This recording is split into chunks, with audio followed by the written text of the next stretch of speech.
اعوذ بالله من الشیطان الرجیم بسم الله الرحمن الرحیم السلام علیکم ورحمۃ الله وبرکاتہ. دوستانو غټ اختر روان دی ان شاء الله العزیز. زبانه بل سبا بدل تا غټ اختر وي. تاسو د لپاره ما یو داسې بهترین عمل را پیدا کړی دی چې دا عمل تاسو ته زه ووایم او د دې فایدې درته ووایم نو تاسو به حیران پاتې شئ. خو د ټولو نه مخکې دا درخواست دی چې هر سړی 10 سکنډه ویډیو ګوري او بیا اړوي نو د غټ خیر نه د غټ یو د کمال د خبرې نه به محرومه پاتې شي. نو زما به یوې خبرې ته غوږ نیسئ او دومره یوټیوب استعمالوئ نو دا د غټ اختر د ورځې یو عمل تاسو ته ښیم د ټول عمر د خوشحالۍ دپاره، د ټول عمر کې لکه امن کې تېرېدو دپاره. نو دا ډېر بهترین عمل دی د اختر د ورځې، د غټ اختر د ورځې. که تاسو نو دا به دې ورځ ضایع شه نو بیا به بل کال غټ اختر ته به صبر کوئ. نو د هغې نه ښه خبره دا ده چې تاسو زما د ویډیو ته غوږ ونیسئ، په یو لفظ باندې ځان پوه کئ. که پوه پرې نه شوئ په دویم ځل زما دا ویډیو واورئ، په دریم ځل یې واورئ، خو دا موقع د لاس نه مه وباسئ. د غټ اختر په ورځ باندې د ماسپښین لمونځ نه پس که څوک 12 رکعاته نفل وکړي، 2 رکعاتو نفل نیت به تړي ماسپښین لمونځ نه پس او د مازدیګر لمونځ نه مخکې، او په دې طریقه دا لمونځ وکړي چې په هر رکعت کې سوره فاتحه یو ځل الحمد ووایي، یو ځل آیت الکرسی ووایي، 11 ځل سوره اخلاص قل هو الله احد ووایي، 11 ځل اعوذ برب الفلق ووایي، سوره فلق چې ورته وایي، او 11 ځل سوره الناس ووایي. نو د دې کمالات تاسو خالی واورئ چې د دې کمالات څومره دي، ځکه چې دا کال کې یو ځل دا ورځ راځي. نو که تاسو دا عمل وکړو نو تاسو خو به خیر در ورسي، خو د دې عمل په وجه باندې بس تاسو نسلونو ته هم خیر ورسیږي، فایدې به ورته ورسیږي.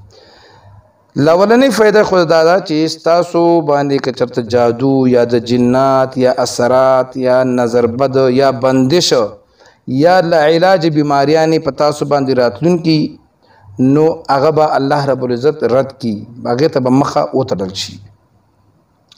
بل تاسو سوچ وکئ چې دې کې دا 2 سورتونه دي، قل اعوذ برب الفلق او قل اعوذ برب الناس. په قل اعوذ برب الفلق کې 4 ځل شر ټکی راغلی دی. قل اعوذ برب الفلق من شر ما خلق ومن شر غاسق اذا وقب ومن شر النفاثات في العقد ومن شر حاسد اذا حسد. نو 4 ځل پکې د شر ټکی راغلی دی چې ستا د مغرب طرف نه ستا ته شر رواني، د مشرق طرف نه شر رواني، د شمال طرف نه شر رواني، د جنوب طرف نه شر رواني. دې نه به الله رب العزت د دې شر نه د داسې مسلور طرفونو مصیبتونو نه به الله پاک بچ وساتي. خو اوس د ځمکې دپاره اوس یو طرف پاتې شو ښکته، نو د هغې کې هم ډېر شرونه شته دی، ماران، لړمانان، مصیبتونه، د کور غورځېدل، زلزلې. نو بیا په صورت الناس کې یو ځل د شر ټکی راغلی، من شر الوسواس الخناس. نو دا چې تاسو ووایئ په هر رکعت کې په دې طریقه باندې چې د الحمد نه پس یو ځل آیت الکرسی، 11 ځل قل هو الله احد، 11 ځل سورة فلق او 11 ځل سورة الناس. نو الله رب العزت به د مشرق، مغرب، شمال، جنوب او لاندې د ځمکې د سیټ نه چې کم بلایانې یا کم مصیبتونه دا راځي نو الله رب العزت به هم د دې نه په امان کې کی. بیا ته د لمانځه نه بعد به داسې چل وکئ چې درود شریف به ووایو، د هغې نه پس به د دې خپل چې څه ستاسو په زړه کې دي، څه مشکلات دي تاسو ته. ګوره دا ضروري نه ده چې پیسو والا خلکو ته مشکلات نه او صرف دا غریبانان به کوي چې هغې ته پیسې میلو شي. نه، د مالدارو خلکو هم خپلې پریشانیانې شته دی. بعضې وخت کې د پیسو پریشاني نه وي، خپله څه پرسنل معاملې وي، د هغې پریشانیانې وي. نو دې کې الله رب العزت د هر مرض دپاره، د هر مشکل دپاره حل اچولی دی. خدي کې یو خبر تاسو ته کوم، اوس بعضې سړی به وایي چې موږ ته خو دا صورتونه نه راځي یا موږ ته آیت الکرسي نه ده یاده. نو هغه دې نیت وکړي 12 رکعاته لمونځ دې وکړي، عام په کومه طریقه چې دا لمونځ کې 12 رکعاتو نفل نیت دې وکړي. د مازیګر د مونځ نه مخکې د غټ اختر په ورځ د مازیګر د مونځ نه مخکې او د ماسپښین مانځه نه وروستو الله رب العزت مهربانه بادشاه دی.